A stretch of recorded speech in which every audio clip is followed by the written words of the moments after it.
It's time to talk sports. It's Hacksaw's Headlines, a panorama of the world of sports, stories, comments, and opinions. Touchdown, San Diego! Now, here's iconic sports talk show host Lee Hacksaw Hamilton and co-host John Riley.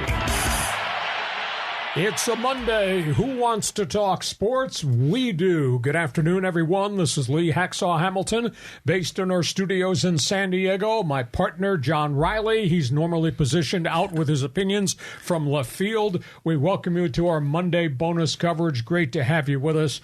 John, good afternoon. Great sports weekend. Ton of late-breaking stories on a Monday as we kick off our bonus podcast. Before we start, introduce to the people that are just joining us on live stream our Fans Forum segment and how we want them to join our team and become a subscriber. Okay, so yeah, fans out there, you can get involved in Fans Forum. Maybe you have a question, a comment for Hacksaw, drop it in the live chat on Facebook or YouTube. We'll see it here on our screen. We'll get you involved. And be sure to subscribe wherever you get your podcasts. You know, Apple Podcasts is pretty much the dominant platform, but Hacksaw is on all of them. You know, Stitcher, Spotify, wherever you get your podcasts, including on YouTube. So be sure to subscribe there as well. And a reminder, check my website. That's the address right on the top of the screen, LeeHacksawHamilton.com. I write on it every day.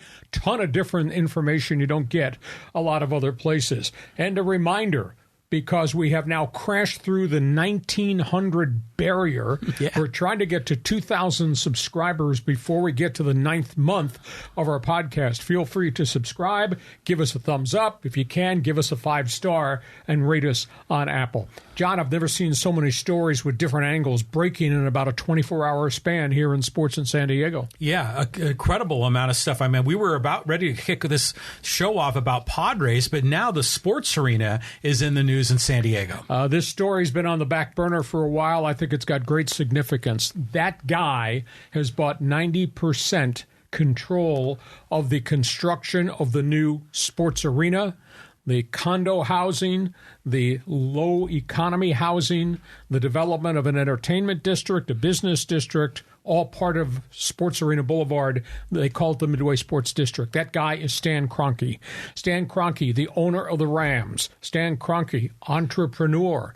He's the one that built SoFi Stadium. Stan Kroenke owns the Denver Nuggets of the NBA. He owns the Colorado Avalanche. He owns the Pepsi Arena in Denver. He has built facilities around the country. He owns an English Premier League soccer team. He's built facilities in England. The guy is an entrepreneur. This is huge because he is coming in with his group and his wealth, and they're going to finance this. This will not come out of the pockets of the taxpayer. He is linked with a group called Zephyr. Zephyr builds big entertainment venues. He's linked with Legends. Legends is a marketing company owned by Jerry Jones of the Dallas Cowboys. Is enormously successful all around the country. He's also linked with another group that does low-cost housing called Chelsea. So we're talking about all these power brokers are now together under his flag, and the fact that he owns 90% of the company is spectacular. And now this is not going to happen 3 weeks from Monday. This is down road. But we're going to get a new arena in San Diego. We'll get all the other things on that 49-acre tract of land on Midway that they have to make it legal. And I think it's just a huge positive step forward. And isn't it weird? The guy that owns the Rams has come in to San Diego and done what the guy who owned the Chargers refused to do when Dean Spanos hauled our NFL franchise out of here and took it to Los Angeles. By the way, Spanos is a tenant in Kroenke's NFL stadium. I think it's great news for San Diego, but boy, there's a weird irony there. Yeah, this is great news. I mean, we've been wanting to see that sports arena, transformed. I remember in the 75 NCAA Final Four, it was there, and John Wooden called it a dump back then. And this is 50 years later. Yep. Oh, my God. But my question to you, Hacksaw, is that my understanding is that the arena that they were planning on putting in, before Kroenke got involved, was only like about 15,000, 16,000 seats, not really an NBA or NHL style arena. I tend to think that Kroenke's people will come in with their own creative juice, and they will redo what they think is the viable aspect for the sports arena. I don't know what it means in terms of size, what it means in terms of cost, but this will have a Kroenke touch to it. And I know the next question out there will be, are we getting an NBA team? Can we get an NHL team? At this point, I think not, because we're in Southern California, next door neighbors to where all the wealth is and where all those teams are. And I don't think the leagues want to put another franchise here in San Diego, even though our market continues to grow. But that's way down road. That's not like 3 weeks from Monday.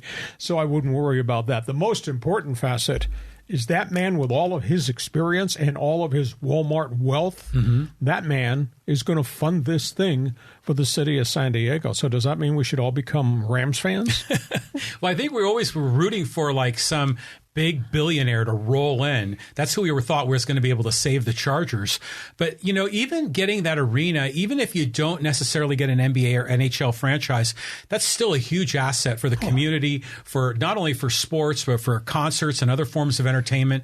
I mean, our arena in San Diego is just the pits. Well, back in the day when it was built, and it was built in the 60s, it was a mini Great Western Forum. Remember Jack Kent Cooke built the home of the Lakers? Well, this one looks like it, but it was much smaller because San Diego was a smaller market. They've renovated it. It's gone through ownership changes, etc. It's run well, but it's got a lot of miles on it. So that's history. I don't care what this man's going to do for San Diego. I just think is spectacular. Yeah. Okay, on we go.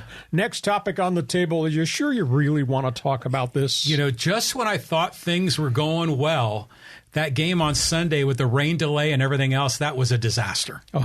They've had some really appalling losses this season, and that might rank right up there with some of the other really bad ones. And we're only in June. We still got a ton of games to play. I wish I had an answer. I don't for Padre fans. I am surprised nobody has blown their lid in this town yet at Padre baseball. Padre baseball, which is in 4th place in the National League West. Padre baseball, which is sub 500 still. Padre baseball, which has lost 18 games to bad teams this year already. It's only June. Padre baseball, you can find all their offensive statistics in the lower quadrant on ESPN.com. Batting average, slugging average, on-base percentage, OPS, the whole enchilada. There just has been no lashback from the fans yet, aside from the boos, which have started to become commonplace at Petco Park, and I'd never heard that until this year.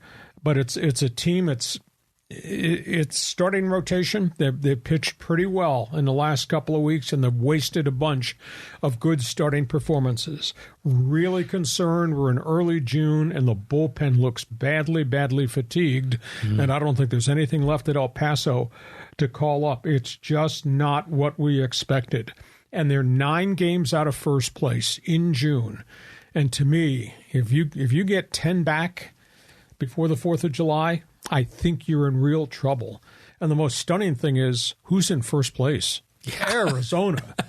Hard to believe. Low-budgeted, rookie-dominated Arizona Diamondbacks are in first place, and the Padres are 9 games back of Arizona right now. The other factor, at breakfast this morning, I looked at the standings. I counted 8 teams, 8 in front of the Padres, fighting for the 3 wild card spots in the National League. 8. Wow. So they're going to need some type of red-hot spell here to vault that many teams to get themselves back in the playoff race. Now, we've got a lot of games to be played. And I'm sorry, you're cheerleading in left field, and I can hear you all the time. And what makes you believe that they're going to be different 3 weeks from today than what we're seeing in the last 3 weeks or the last 10 weeks of the baseball season? It's just mind-boggling. They have not been able to put this thing together. They haven't won more than 3 in a row. And so I thought that the Sunday was going to be the 4th in a row. That failed. They haven't won a series of at least 3 games or more. I mean, they need to get, it's like that movie Major Leagues is, if you win 2, that's 2 in a row. If you win 3, that's a winning streak. They need a winning streak, of like 5-6 games to get rolling. But it's just, Snell pitched such a great game on Sunday, and you hated to see it, the bullpen blow it. I mean, Garcia comes up, gives up the 2-run bomb, and what a disaster. But still, the hitting, you got to score more than 4 runs if you're in Colorado. Yeah, it's a big, big issue. By the way, speaking of big issues, we'll just step off the track here. Dodgers got big issues. Boy, are they in a bad tailspin, and they're hitting a ton of home runs, and their batting averages have gone up. But they can't keep pitchers healthy. They've got so many issues physically in the starting rotation, and the bullpen has just utterly fallen apart, and they have to keep using them because there's nobody else left. I've gone through the fact the Dodgers have had 7 pitching injuries already in April, May, wow. And here we are in the 1st of June. And obviously the catastrophic one was to Dustin May, and then the setback to Walker Buehler, and now Julio Urias gets hurt again, and he's staying on the DL. He's not coming back, and the bullpen is terrible. Dodger team ERA is 4.43. Wow. That's the 3rd worst in the National League. And the Dodger bullpen, as we had talked about last week, in one 12-game stretch, and the bullpen has now lost 13 games for them. In that 12-game stretch, their bullpen had a 9.23 ERA. So they've got all types of problems. Now, they have a way out because they got a lot of assets they could use in the farm system to maybe make a trade, and whether that's to go get Zach Kroenke of Kansas City, who might be a valuable 3rd or 4th piece in the rotation, or Aroldis Chapman, who's having a big bounce-back year with the Royals, and the Royals are totally out of it. The Dodgers have the wherewithal, and they have the cap space to make a deal if they're willing to trade one of their young prospects, whether that's a pitcher at Oklahoma City or whether it's the young bats they've got in the system to go get an arm. The Padres, I don't think, John, have any resources to use at the major league level. Do you want them to trade Jackson Merrill or one of the other really lower-level prospects? And is Peter Seidler willing to take on any more salary, considering he is up against a 3rd luxury tax violation? So Dodgers might have a solution. I don't think the Padres' solution is it has to come from within. Well, you got big game Bob coming back, Robert Suarez, right? So when he makes a huge difference when he comes back. But, you got these other guys like Tapia, is kind of bouncing back and forth between El Paso. Once they get everyone healthy, I mean, is Pomeranz coming back, or do we just need to cut bait on that guy? Well, they're not going to release him because that'd be the cruel thing to do, but I don't know that we'll ever see him pitch again in a Padre uniform. It's the final year of a contract, and he's been hurt much more than he's been on the mound, so I don't think that's possible. But the solution to me has to come from that batting order. Oh, clearly, yeah. I mean, it's a hitting problem with San Diego. As far as the Dodgers go, historically, they've always had a great bullpen. I remember Blake Trinan. I mean, he was always a solid 7th, 8th inning guy. I mean, he broke down as well. Two surgeries. All these guys, So, the Dodgers are having a tough go. And meanwhile, Corbin Carroll and the Diamondbacks are just lighting the world on fire. Yeah, their pitching has been really impressive. Their batting order led by Ketel Marte and a really bunch of young guys. And Carroll, likely Rookie of the Year candidate. Now, there's a lot of baseball to be played. Only time will tell whether Arizona can continue this pace, but there's a lot of baseball to be played, and the Padres and Dodgers have to solve their problems, and there are a lot of problems with both those teams right now. Yeah. On we go. Let's move to the next topic on the table. Okay, yeah, a lot of trade rumors here still with the Lakers and Mavericks. We are 2 weeks out from the NBA draft. We're probably a week away from the beginning of trades, and now the big debate, the Lakers situation. The Lakers, the Dallas Mavericks, the Lakers, the Phoenix Suns. Is there a transaction coming? Everybody in the NBA is of the opinion, yes. Now, the biggest rumor was Kyrie Irving, Dallas, trying to preach to the Mavericks, make a sign and trade to get LeBron James out of L.A. and let him come and play here with Luka Doncic and me. I just don't see that happening. However, I think where there's smoke, there must be some fire causing that smoke. And if the Lakers are talking to Dallas about LeBron, then the question is, what do they get out of the Mavericks? Because they have to be made whole. Dallas, I was told, would be willing to part with the 10th pick in the first round, would be willing to part with a $9 million trade exception, which the Lakers could use to go get another player, might be willing to trade one of their young guards, a big shooter by the name of Josh Green. I think he averaged 9 points per game. That's 3 for 1 to maybe rent LeBron for a year or two. And then you'd have Kyrie, LeBron, and Luka Doncic. Would you make that deal? If I'm the Lakers? Yes. No, not at all. Unless LeBron told you, I'd like to go win, and maybe have a better chance to win in Dallas than I do in LA. Well, if LeBron wants out, you don't want to have a disgruntled guy and keep him here. But, if you're the Lakers, why get rid of the marquee guy, the all-time scoring champ? You still try to build around him. The question is if the Lakers have enough assets to keep building. They may be at the ceiling. And the question is, why would LeBron leave Hollywood? I mean, all those business investments in the entertainment world are in that district. Why would you exit? So I don't know what's fact or fiction, but like I say, there's some smoke out there. And if there is, that means there's fire causing that smoke. So stay tuned for that. Well, Bronny's going to be playing down the street for USC. So LeBron doesn't want to go anywhere. The other story involving the Lakers, I think, has more validity. This dateline is out of Phoenix. Lakers, Suns. Suns are going to get rid of Chris Paul. Either they're going to eat the contract and release him, or they might try to do a sign and trade, and they're getting phone calls on the potential of a sign and trade. Lakers, I don't think they want D'Angelo Russell back. Oh, yeah, no. How about a sign and trade? I'll take Chris Paul's contract, comes to L.A., you take the rights to sign D'Angelo Russell. Now, that wouldn't be an equal trade because CP3 is 38. He's had injuries 3 straight years. But if I could get Phoenix to throw something else into the pot, maybe it's a future first-round pick. Maybe it's a second-round pick. Maybe it's one of the young players, though I don't think the Suns have very much left to make trades with because they made so many deals that wind up getting Kevin Durant.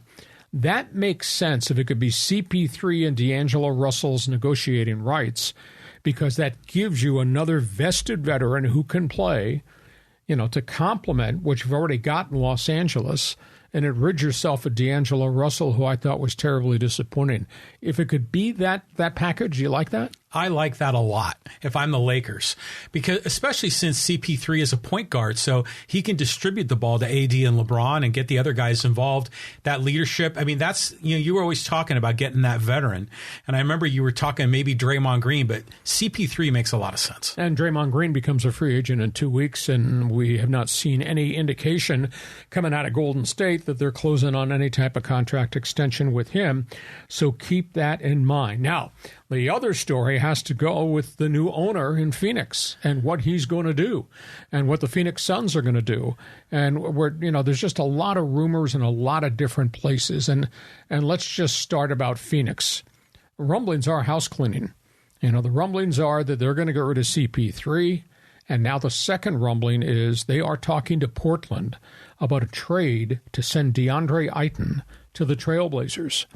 Now, I don't know whether that transaction involves Damian Lillard, who has said, if you can't get me better players in Portland so we can win, then maybe you should get me out of here. Now, that trade would give Portland an established NBA center. For some reason, there's dissatisfaction with Ayton in Phoenix. He's making mega money, but he's not the dominant guy they thought he would be. Or the other rumor was if it's not Lillard in a deal for Ayton, it would be Ayton for the 3rd pick in the draft and maybe one of their young wing players, Anthony Simons, who's a really good shooter. Mm-hmm. That trade kind of makes sense to me because then Portland would have a veteran, but they'd be giving up the young forward and they'd be giving up the 3rd pick in the draft, which is probably going to be a good guard in Scooty Henderson. So fascinating to see what's going on in Phoenix. Your reaction? I'm curious to see what they might do because, Ayton is a big man. He's a 5, right? A center. And, you wonder if when they got Kevin Durant, did that change the configuration of the way they do their offense? And maybe they don't need a big man. They might want to have some guys that could create on the edge. Yeah, I think so. I don't think the square parts round pegs fitted in Phoenix post Kevin Durant. So that's another interesting story. Third topic is what's going to happen to James Harden. This is really weird because I have a new coach in Nick Nurse who was just hired from Toronto. He's going to walk in there, and it's going to be his way in Philadelphia. But his players responded to him very well when he was up in Toronto. I was surprised they got booted out of Toronto. Does Harden want to stay and play for Nick Nurse? Does Harden want to opt out because he's making 36? He wants one more payday. He wants in the 40s to maybe 50. If Harden opts out, does he go to Houston? That's a burning question. I think there's another train of thought that maybe Kyrie Irving winds up in Houston also. If he can't come to some agreement with Dallas on a mega extension, does he put himself on the table? So now you got Harden and you got Kyrie and decisions coming there, and we got the Chris Paul decision that has to be made. So that to me, it's a lot of pieces on the chessboard about to move. Yeah, I mean, it's interesting to me how these marquee names move around so much. Because remember they had, what was it, the Larry Bird rule or something that gave the teams flexibility to sign and retain their own guys. Over the cap number. Yeah, over the cap. But now you see all the superstars move around. It's almost like the NBA has more player movement than a lot of the other sports. Stars are running the league, and not necessarily to the good of the league. I mean, the playmakers who've been trade me right now, damn it. Have we had any success with Russell Westbrook, Harden, Kyrie? You seen any success from any of those guys moving place to place to place? Well, Westbrook kind of had a little bit of a resurrection with the Clippers. Yeah, but that was it. He hadn't done much prior to that. Correct. So fascinating to see. The other topic on the table, and this is coming out of Memphis, are they emotionally done with Ja Morant? Would they entertain moving him and his baggage and his posse to another club and, in essence, giving up on this great young talent? That remains to be seen. How much farther down the road the Memphis Grizzlies are going to be able to tolerate who this guy is, how he acts, and the fact he can't change. It's really interesting because yesterday, Adam Silver, the commissioner of the NBA, who's going to unload on this kid as soon as the championship playoffs are over, and there will be another suspension. I hear it's going to be 40 games, and that the union has signed off on 40 games, and this whole gun incident. But Adam Silver said yesterday at the commissioner's press conference that Ja Morant has to do a couple of things. One is the word admittance that he is wrong, and two, acceptance as to what the league is going to do and mandate to him, whether that's back into counseling or whether that's a half a season suspension.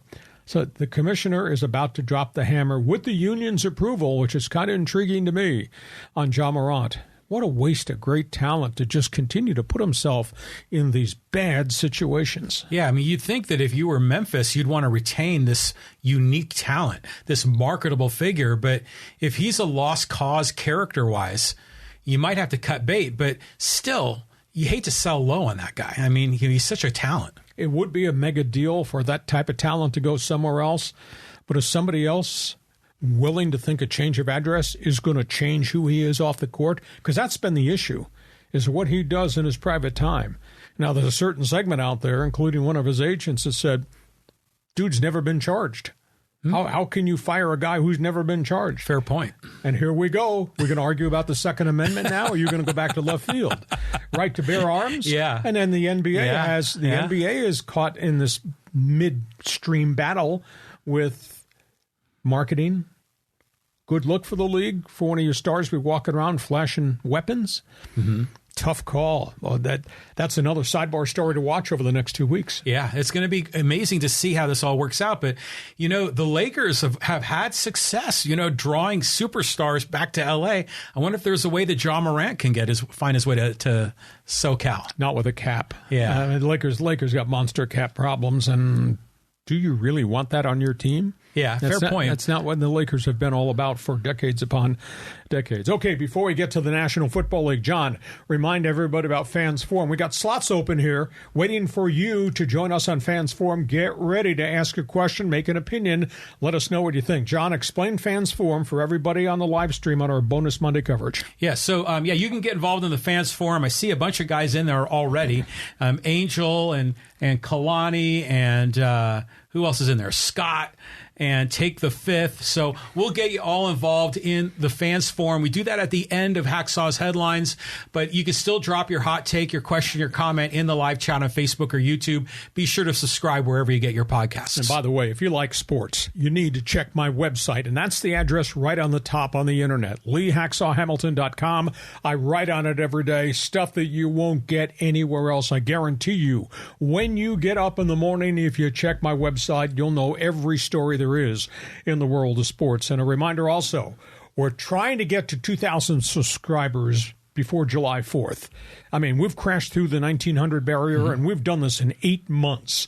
So somebody out there must like us. Hey, if you've not done it yet, subscribe. You'll get the bell because we put stuff on the podcast every day of the week. Also, give us a thumbs up. And because John doesn't have any friends out in left field, just make sure you give us a 5-star rating via Apple. John, let's talk NFL football. Okay, yeah, we're going to talk about those Charger crushers, the Jacksonville Jaguars, and they've got some interesting decisions to make. I'll tell you, this is a really interesting story that's kind of leaked out. About 2 weeks ago, and we talked about this very briefly, 2 weeks ago, they confirmed there was a major renovation coming to Jacksonville Stadium. It's going to take them out of that stadium for 2 years. And the burning question, where are they going to play home games? Well, initially, there was a flurry of action that said, hey, Orlando, the Citrus Bowl, which has been renovated. How about taking the Jaguars and moving them to Orlando for the 2 calendar years you can't play at home? So that's out there. Then there came the theory, well, the NFL is exploring European expansion. What if we took the Jaguars during this 2-year window and they become the team that goes into London and they play a full schedule? Now, it would really be hard geographically. The rumor is the league would look at a proposal that the Jaguars would play 4 home games in a row, and NFL teams would come in and travel. And then the Jaguars would come here, locate stateside, play 4 road games in a row while being based maybe at their training facility in Jacksonville. So the London thing is out there as a massive experiment. Would they be a raging financial success if they became the NFL assigned team to go to Jacksonville? Now, the latest story that just surfaced on Sunday, they are negotiating with Daytona International Speedway about converting the speedway in late fall into a football stadium. Cool. They have 60,000 seats that would be available on the main straightaway.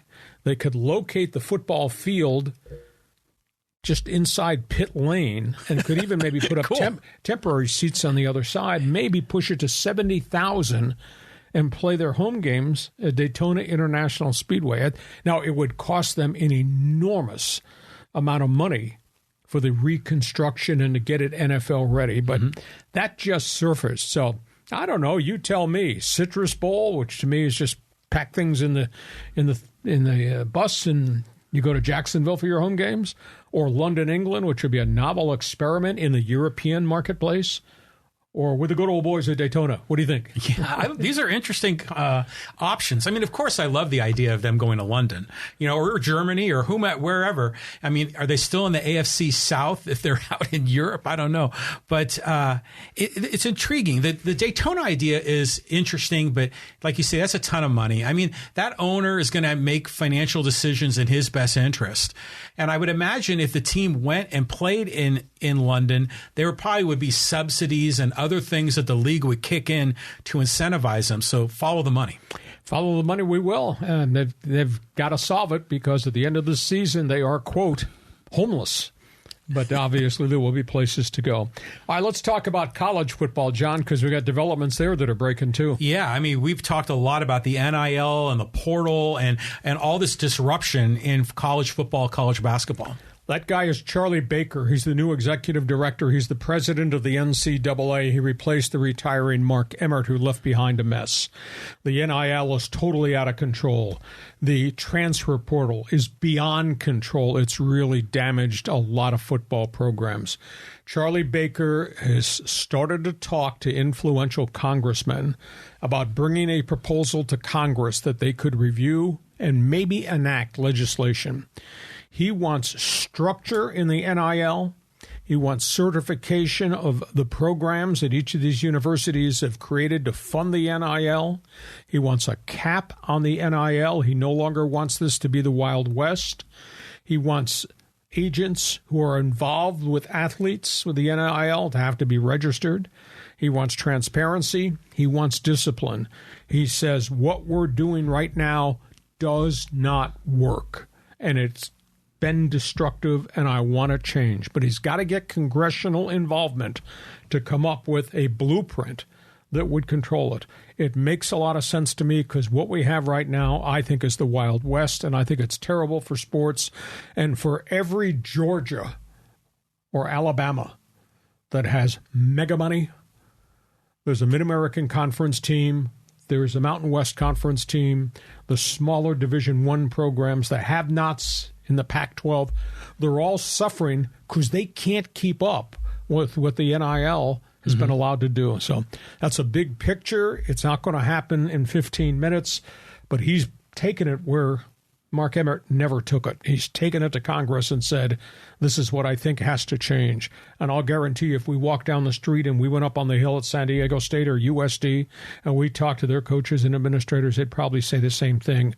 We need a better structure. Yeah, I mean, that's a fair point because the whole world has shifted in college sports. I think, the transfer portal, the NIL, is good for the player, but it is extremely disruptive to the market and the structure of the of the overall sport. The issue I wonder is why does it have to go to Congress? I mean, why can't the NCAA make decisions on their own? I think because then it becomes an antitrust thing. It's a huge thing. And the coaches that I've spoken to said somebody has to do it because we can't control it. It has to come from a structure above, and the structure above is House of Representatives or the Senate or some congressional committee. So we'll keep tabs on that story going forward. Okay. We're not done with sports because for every hour that goes by on the clock, there's another angle to the story of what was a lead story this past week, the merger. It's absolutely amazing. Yeah, I mean, this has been lighting up our YouTube channel with comments and responses from the fans. Everyone is interested. Okay, here's the latest because there's a lot of different angles to this PGA-LIV merger. One of them's got to do with the situation involving the players. Another's got to do with the employees. Another's got to do with the creative stuff that they want to do. Another's got to do with the leadership. Let's start, first of all, with Jay Monahan. He's the guy that set this thing in motion by agreeing to negotiate with LIV after LIV made the first contact. Jay Monahan met with the staffers, everybody that works at the PGA headquarters in Ponte Vedra, Florida, which is a huge number of employees. And he indicated to them, because he continues to take hits about why would you do this, blood money, sports washing, etc. Yeah. He told their employees they had to commit $50 million in legal fees if this thing went to antitrust, and it would go for years. He said it would drain our coffers. We might cease to exist as the PGA Tour because of the money drain. And he said those guys in Saudi Arabia have $652 billion in their public fund. It would not bother them. He said it might end our tour. That's why we decided to do it. And we did it at the right point in time because LIV was hemorrhaging money. Suddenly there were calls, what are you doing with our investments, et cetera, et cetera. So they came to a common ground that I think is going to be good for golf and I think it's been good for the fans. But to get from point A to point B is really nasty. There's an awful lot of crossfire out there. The second unique angle to the story, and we'd mentioned his name last week, Jimmy Dunne, who's a key executive in the PGA, was the point man in negotiations. And people are saying, you sold out. Well, Jimmy Dunne went and did this at the behest of Monahan because Jimmy Dunne was aware of the financial trauma the road would be traveled if the PGA continued to try to fight this in court. Even if they won, it'd take forever. It might kill the sport. Jimmy Dunne is a mega banker, deal maker, big guy on Wall Street. Nobody knew about the fact he went to Saudi Arabia to meet with those people. 65 of his investment people died in the Twin Towers. Wow. The day of the catastrophe. And yet he set his personal angst aside on behalf of the PGA and he went and did this negotiations over a 4-week window. It's kind of really, really unique.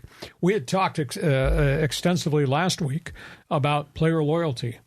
The guys that stayed behind and refused to take the money, starting with Rory McIlroy to Tiger Woods and everybody else. How are they going to be compensated? Because are you going to let these guys who damaged us back in and treat them as equals and friends? Well, Monahan just announced that the new business arm of the PGA and LIV, with a $3 billion investment they're going to get from LIV, that each of the guys who stayed behind will become an equity partner for take-in profits. They'll get bonus money from the profits in the business entity that PGA and LIV are going to use as they market the sport globally. So that's how they're going to take care of the Rory McIlroys and the Xander Schauffele's, et cetera. They are going to get bonus money. And the guys who come back, if they come back, will not be allowed to participate in the bonus program. So that's how they're going to take care of the loyalty guys. The guys who left, your name is Brooks Koepka, your name is DeChambeau, your name is Phil Mickelson, DJ, Dustin Johnson. You'll have to reapply, and either you will pay an entrance fee to get back into the PGA, or you will be fined to get back into the PGA because you violated your tour card because you left. You left without the freedom to leave.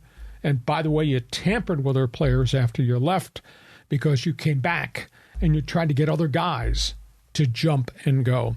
So it's fascinating what's happened in about a 4 or 5 day span since the story first broke last Thursday when we were on the air. Yeah, this is incredible news. I mean, because it makes sense to me that, you got to kind of make good with the guys that didn't leave, and there might need to be some penalties for the LIV guys to come back. I get that.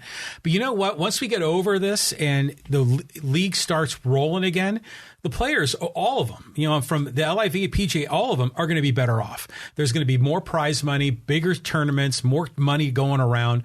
In the end, they're going to be fined. But it's just interesting to me where business interests and morality clash. And what do you prioritize? And sometimes you can take the high ground, the holier than thou, and say, I'm going to, take the moral cause. But sometimes if that damages you financially, it makes you kind of wonder, what is the moral cause? Big issue. And it's not solved yet because there's a lot of stuff that has to happen. And I'm sure there'll be more input from the McIlroys of the world because they were ignored. They were totally bypassed, just like Greg Norman was totally bypassed when this negotiation was going on. So we've not heard the end of it. By the way, sidebar story, Phil Mickelson got sued today. Phil Mickelson, as part of the team concept that they play in LIV, you have 4-man teams. Well, his team was nicknamed the High Flyers. And They had a logo, and they marketed the gear. I don't know if anybody bought it, but they were the High Flyers. Trademark infringement. South American Sports Goods Company has used that High Flyers logo for 20 years to sell skateboard gear. Really? Skateboard equipment. Wow. So they've filed a violation, trademark violation, against Phil Mickelson for doing this. Normally you would think, John, you and I are forming a business. We're going to come up with a logo and a name. But you have to check and make sure it's not trademarked somewhere else. Yeah, that's due diligence. Did not happen. Well, I was expecting it was going to be a conflict with Dayton. Aren't they the Flyers as well? Yeah. But what a dumb move that turned out to be. So Phil Mickelson's got more problems than just not making the cut. Last topic on the table. This is one of the more unique weekends I think we've ever had in the world of sports. Yeah. I mean, I was watching the Canadian Open. I really enjoyed that finish. But yeah, you got a lot of other topics here to go through. Yeah, let's just run through real quickly. There's been a changing of the guard on the Pro Tennis Tour. Novak Djokovic is one of the last of the Lions, and he wins the French Open. He wins his 23rd Grand Slam, which now is the all-time greatest of any men on the tour. But there's a changing of the guard because there is no Rafael Nadal. There is no Roger Federer. Serena Williams has retired to motherhood. Injuries have wiped out a lot of the great players on the women's side. So we're going through with a whole group of new people that are going to step forward. Maybe the next one's going to be Carlos Alcaraz, who got blown out in the semifinals by Djokovic. But there's a change in the guard. But Novak was Boy, he was determined he was going to win, and he was defiant of the people who booed him because not everybody likes him because of his public stance on vaccines and, getting himself expelled from America and all that. So Djokovic wins in a real dominant fashion. The second one was the Canadian Open. What an unbelievable finish. Now, a lot of the big names did not play because they were prepping to come here to L.A. for the U.S. Open that starts Thursday in Los Angeles. But two Canadians fought for it right at the bitter end, and Nick Taylor sank a 72-foot putt in the rain on the 18th to beat Tommy Fleetwood. Yeah. I mean, it was a spectacular day. And it was odd because on the 18th hole of regulation, Taylor bogeyed it, lost the lead, forcing playoff on the 18th. Playoff on the 18th. Three playoff holes, and he finally won it. And to win it in rain, 72-foot putt from the next area code, being a Canadian, holy cow, they went absolutely crazy in Toronto. So, I mean, what a spectacular finish. Yeah, it was a lot of fun to watch that. And Fleetwood had the match in his hands, and he just melted down at the very end. I mean, I think he was lucky to kind of hang around as long as he did in the playoff. But, yeah, what an incredible putt to finish. Soccer. Manchester City wins what they call the treble, which is the Triple Crown of soccer. They beat Inter Milan. They really stuffed them to win the Champions League. The Champions League is kind of like the Olympics. They have the Champions League in soccer. They have the Champions League in rugby. They have the Champions League in hockey in Europe, in which you take the champion from every country and they play off against each other. Manchester City finishing what they call the treble because they had won the English Premier League crown already, and they won the FA Cup already, and they did this. And it's only the second time an English team, Manchester United was the one decades ago, to win the treble. And Pep Guardiola is the brilliant coach. They were the home of the record-setting goal scorer, the Norwegian Erling Haaland. Now, they got a problem because Guardiola has just kind of indicated he might be willing to step aside a year or so from now. He wants to be a coach-manager of one of the World Cup sides, and he's going to get a lot of offers once he decides to leave Manchester City. But what a spectacular season for City to win the Triple Crown, if you will, of professional soccer. It's hardly ever been done before. I think Barcelona did it. I think that Bayern Munich has won it a couple times. Manchester United has won it once, and now City.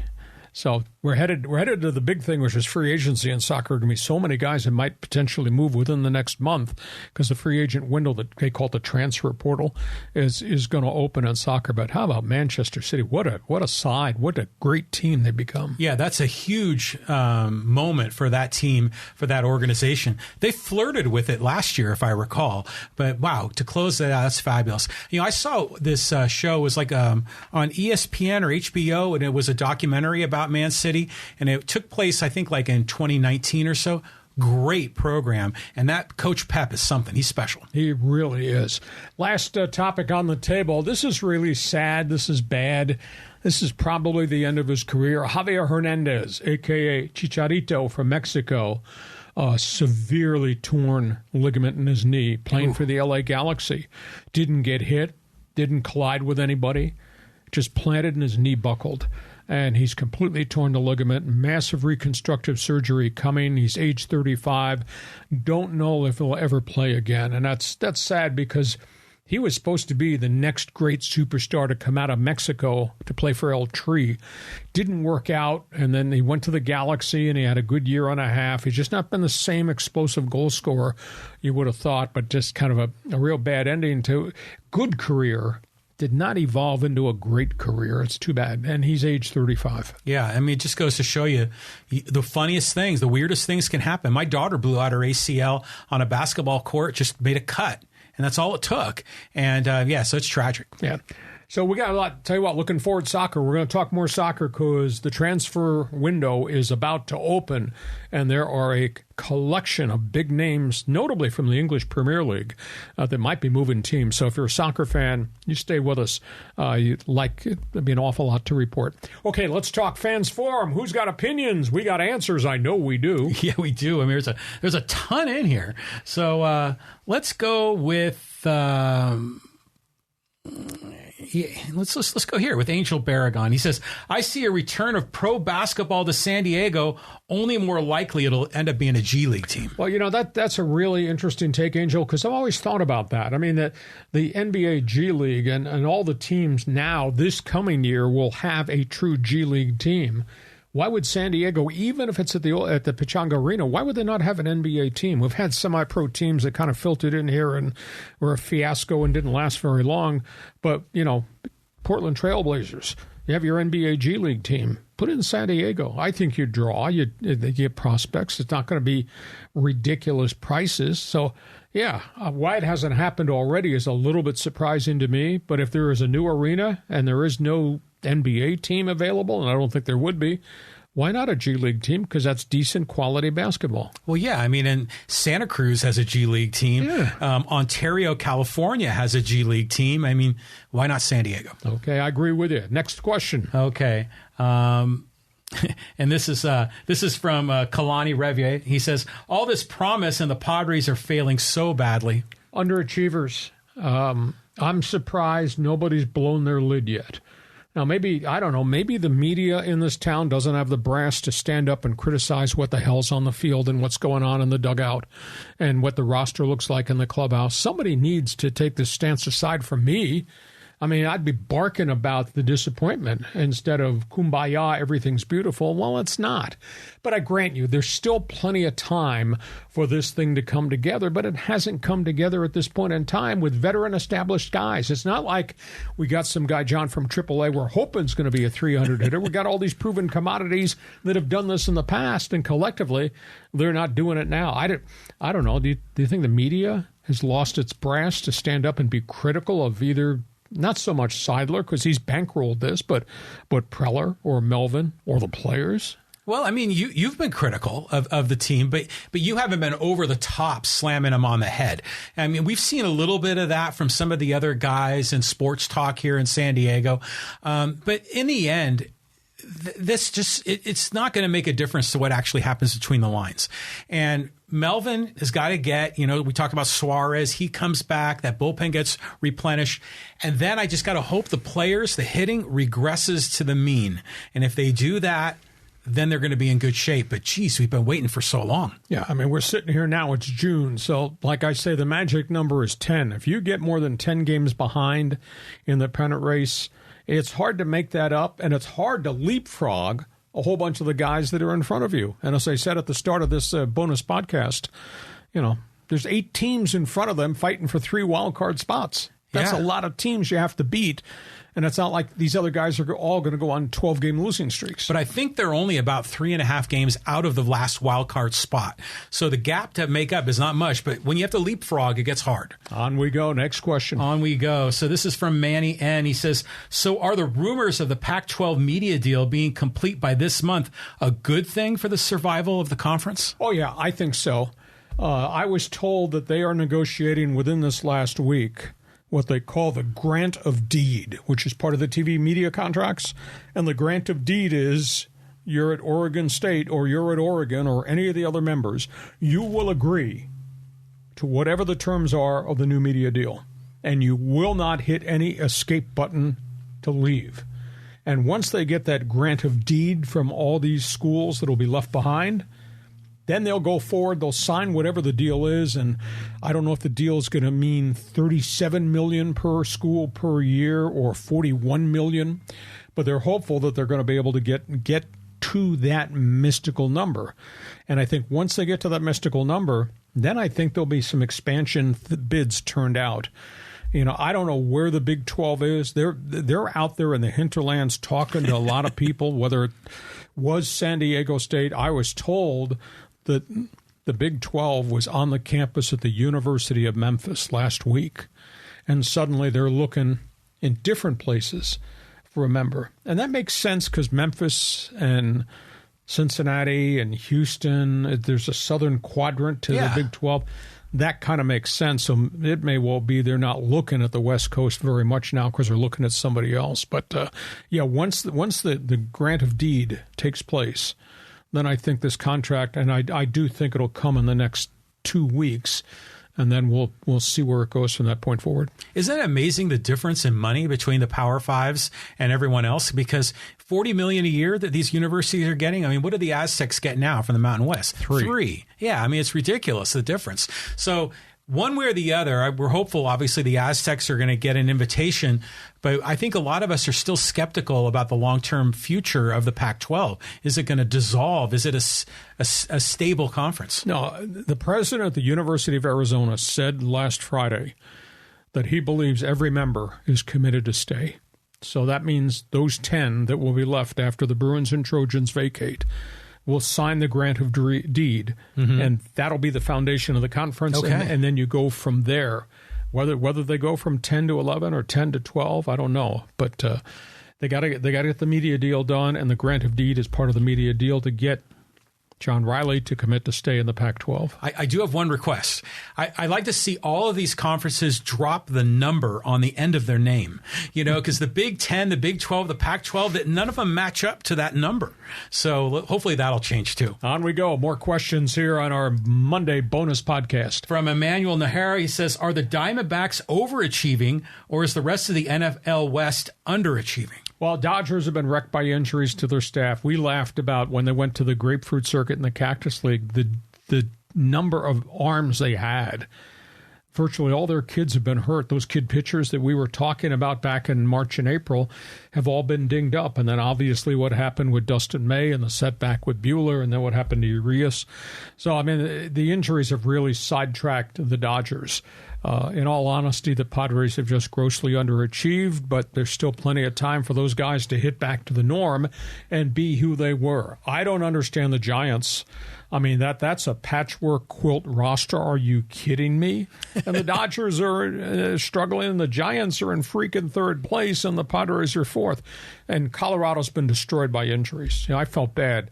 I looked at that batting order Bud Black put on the field when the Rockies played the Padres. It was like it was the Albuquerque Isotopes batting order.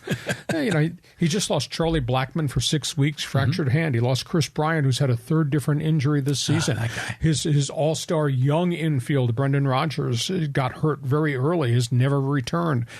His ace of his pitching staff, Herman Marquez, elbow surgery.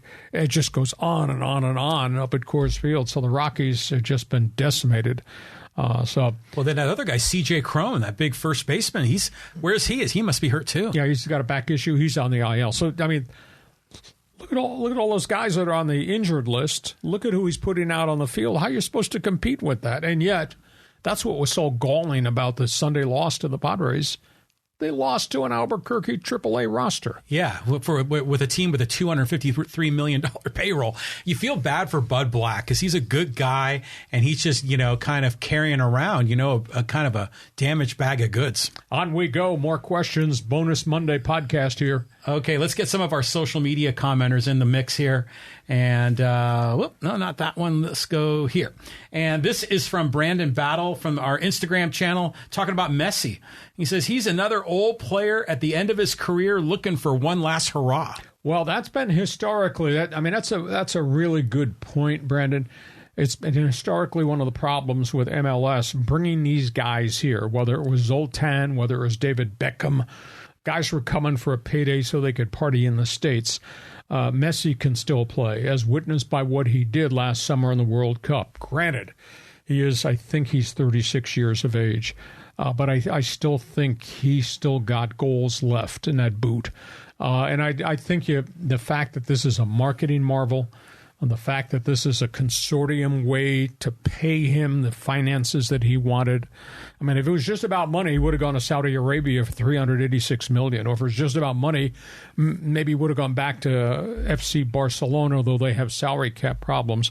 But the marketing thing with him and Adidas and with Apple TV is kind of unique.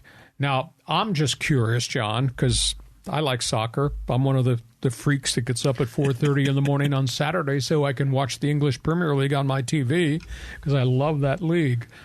But I'm just wondering, does Messi's arrival make a real difference in the perception of MLS soccer on the radar, or is this just a Miami thing and okay, he's here? Does it really turn on soccer fan here in America? Yeah, I think in America it does make a difference because Messi, will be coming to San Diego and he's going to be up in LA and he's going to be traveling around America.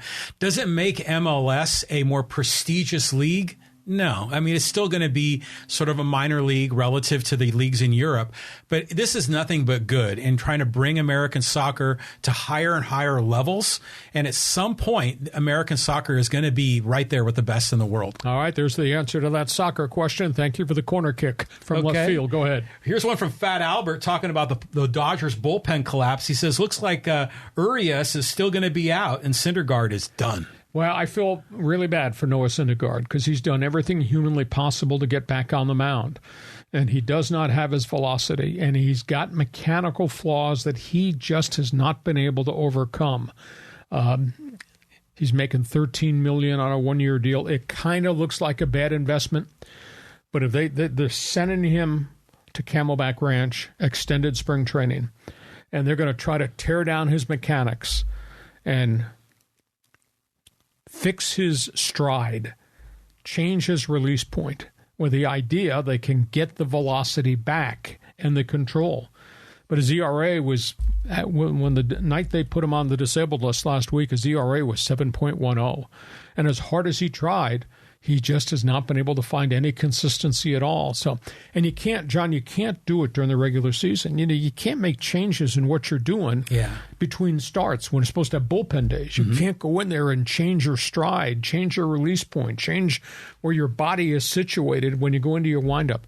That's a process, repeat process, rinse, soak, dry. You got to do it for days upon days, and in a major league course of the schedule, you don't have time. So that's why he's back in extended spring training. He'll give it another kick at the can. I mean, he was throwing in the mid-90s in spring training. He had 2 or 3 or 4 pretty good outings. He'd only go 1 or 2 innings, but that looked like the Thor that was with the New York Mets. Yeah. And this guy has just looked absolutely lost, and he admits he studied video. He can see the difference in the video when he had great seasons with the Mets, what he was doing mechanically, and he's just not been able to repeat it. And I don't know whether he's favoring the shoulder, whether he's favoring the elbow now with his delivery and how the release points. But that's what Camelback Ranch and this experience, he's there now. That's what this is going to be about. It's hard to rebuild your mechanics because it's just the littlest thing. Sometimes it's almost a feeling that they have that allows them to move their hip or their shoulder a certain way. So, yeah, that's something that's going to take time. But, yeah, talking about Thor when he was with the Mets, I remember DeGrom and the two of them together. And look what's happened to both of them. Both of them. The injuries, they just really suffered. I mean, DeGrom has still been great when he's been healthy. But Syndergaard has really suffered. So it's kind of sad to see what happened to them. But, geez, being a pitcher in Major League Baseball, some of these guys that are durable, that have long careers, like Greg Maddux. I mean, like Nolan Ryan. I mean, how in the heck did those guys do it? A different era. Variety of pitches back then was really different than the violent force snap action throws that we're getting out of these guys now. On we go. A couple more questions here before we wrap up Bonus Monday. Okay, here's one from Kingsbury. He says, how many hoodies do you have, Hacksaw? Everything I own's got a logo on it. Some that I bought, some that I was given as gifts, some that I traded stuff for. Hey, if it's clean, I wear it. AKA my alma mater, Ohio University Bobcats. So John's the same way. Yeah. I mean, you've got a ton of gear. I mean, because like a couple of weeks ago, you rolled in with one of those Seahawks windbreakers. That was pretty cool, from back in your day broadcasting for Seattle. So, yeah, it's part of the fun of sports. So, you're going to become my fashion editor? Is that what you're telling me here, Kingsbury? Thank you for participating in Fans Forum. One more. Okay, let's go here. This is from Steve Robertson talking about the players' reaction to the merger in golf. The entire sport is now morally bankrupt. In the words of the great Bob Dylan, power and greed and corruptible seed seems to all that there is. It's probably got a shred of truth to it, but it's sports. We enjoy the events. I guarantee you, global golf is going to be fun to watch. I'm fascinated to see the creative aspect of what they're going to do with the merger with the LIV vis-a-vis Europe. I mean, we do have the British Open, which is significant, and there's such great history in England and Scotland and Ireland to the Open. It goes back to 1853. However, if you plant the PGA flag in another major market, you do it in Paris, you do it with some unique event in Berlin, you do it in Barcelona, you do it in Morocco. Mm-hmm. I mean, it becomes a mega financial event, and it'll be good golf. Now, whether they come up with the idea, we're going to do these special events with LIV working with us in the team concept. And that would be the event that week on the tour. They would go play in Paris and it's some type of global team competition. I think that'd be kind of interesting. I'm turned off by the team concept. I like medal play. I like the way the tour is right now and what we just saw in Toronto at Glen Abbey in Canada, which was fascinating. But I'm looking to see what the business opportunities, because they'll be putting their flag in lots of new areas. So I'm excited. I'm excited, too, because I think having a global sport, I mean, golf can do this. American football cannot. A lot of other sports cannot do this. Golf can. But, yeah, the team concept's kind of weird. It's almost like, remember back in the day we had team tennis in America, and that didn't really seem to catch on because these are individualized sports. So let's see what develops. But in the end, I agree with you. I think the sport's going to be better off. I have a tough time, though, putting aside the fact, blood money, sports washing. That really bothers me. It's an American thing. We'll see where it goes. Hey, listen, we hope you've enjoyed our Monday bonus podcast. We cover a lot of topics on the table. We take this thing all over the place. We want you to share. We want you to text, email, tell your friends on whatever social media you use about Hacksaw's Headlines podcast on Thursday and our bonus podcast on Monday. And, of course, about my website, LeeHacksawHamilton.com. You get a chance, give us a thumbs up. You get a chance. Hey, we have no pride. We'll take a 5-star rating. And by the way, we're trying to push this thing to the 2,000 mark in terms of followers. We're at over 1,900 followers in 8 months. It's your fault. So if you've yet to subscribe, John wants you to do that because he wants to come out of left field, be able to do this with me in the studio more often. Hey, listen, thanks for being with us, John. Have yourself a great sports week. We'll yell at you come Thursday. Looking forward to it, Lee. Thanks for being with us on Hacksaw's Headlines. Join us again for Hacksaw's Headlines on YouTube, Facebook, and Twitter. And find the audio version on your favorite podcast apps. Touchdown, San Diego! For more content, go to LeeHacksawHamilton.com.